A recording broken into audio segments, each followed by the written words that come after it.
তিস্তা প্রকল্পের উন্নয়ন এবং বাংলাদেশ চীন মিয়ানমার করিডোরের বিষয়ে একমত ঢাকা বেইজিং জানালেন বাংলাদেশে নিযুক্ত চীনের রাষ্ট্রদূত ইয়াও ওয়েন।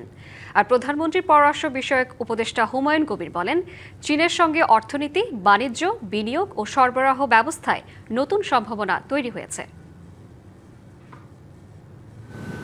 প্রধানমন্ত্রী তারেক রহমানের চীন সফরের পর দুদেশের সম্পর্কের নতুন নতুন দিক উন্মোচিত হচ্ছে।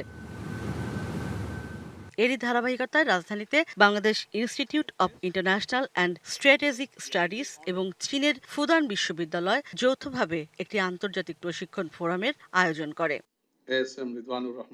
অনুষ্ঠানে বিশেষ অতিথি চীনের রাষ্ট্রদূত বলেন, চীন বাংলাদেশের পরীক্ষিত বন্ধু। প্রধানমন্ত্রীর সফরে বেল্ট রোড ইনিশিয়েটিভ ছাড়াও যেসব বিষয়ে একমত হয়েছে দুদেশ, সেসব তুলে ধরেন তিনি। Important consensus were reached on comprehensive management of Tista River. প্রধানমন্ত্রীর চীন সফর পরিপূর্ণ সফলতা ও দ্বিপাক্ষিক সম্পর্কের মাইলস্টোন হিসেবে চিহ্নিত হয়েছে। তারা গুরুত্বের সাথে তিস্তা প্রকল্প উন্নয়ন ও চীন মিয়ানমার বাংলাদেশ ইকোনমিক করিডোরের বিষয়ে একমত হয়েছে। বাংলা কিউআর যেখানে নগদ পেমেন্ট সেখানে সারা দেশে 10 লাখেরও বেশি মার্চেন্টে নগদে পেমেন্ট করুন খুব সহজে। প্রধানমন্ত্রীর পররাষ্ট্র বিষয়ক উপদেষ্টা বলেন, চীন ও বাংলাদেশের সম্পর্কের নতুন সম্ভাবনা তৈরি হয়েছে।